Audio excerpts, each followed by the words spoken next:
puisqu'après le périple de l'Aquarius et de ses 630 migrants, le navire Lifeline de l'ONG allemande est resté un long moment bloqué en mer Méditerranée avec 234 réfugiés à bord. Tout comme l'Aquarius, l'Italie ne voulait pas laisser débarquer sur son sol ce bateau, ce qui nous amène à nous demander alors que dit le droit maritime international en la matière? Est-ce que les États n'enfreignent pas la loi en refusant de laisser accoster les bateaux humanitaires? Léonard Vincent nous en dit un peu plus. Il faut parfois rappeler des évidences. Pour s'interdire de régler les conflits par la violence, les êtres humains se sont donné des règles de la vie en commun, et cela s'appelle le droit, dans les recoins les plus reculés du monde comme en haute mer. Et de fait, il existe 2 conventions internationales qui régissent la vie en haute mer, et elles sont très claires. Elles fixent notamment les règles pour le sauvetage des naufragés. D'abord, une convention de 1974 obligeant les capitaines de navires informés de la présence dans ces parages de personnes en détresse à se porter, je cite, « à toute vitesse à leur secours ». Mieux encore, une autre convention de 1979 sur la recherche et le sauvetage maritime oblige cette fois les États à s'assurer qu'une assistance peut être apportée à toute personne en détresse en mer. Et d'ailleurs, cette même convention a donné naissance à un accord des États bordant la Méditerranée pour fixer les frontières des zones de sauvetage respectives. En Libye, comme en France ou en Italie, donc, tout le monde a des cartes en main et des règles à respecter. Maintenant, comme toute règle de droit, il y a la lettre et il y a l'esprit.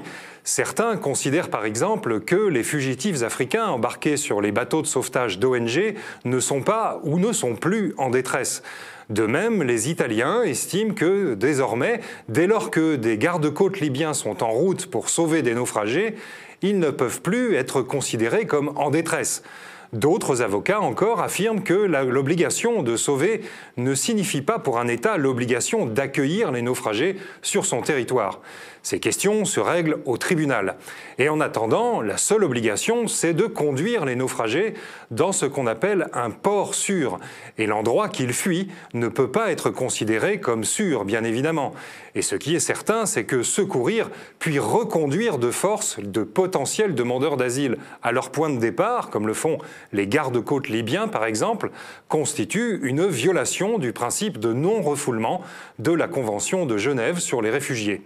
Enfin, les navires d'ONG ne peuvent théoriquement naviguer et porter secours aux naufragés qu'au-delà d'une zone précise, plus exactement au-delà de la mer territoriale d'un État qui s'étend en gros de son rivage à 12 000 marins au large.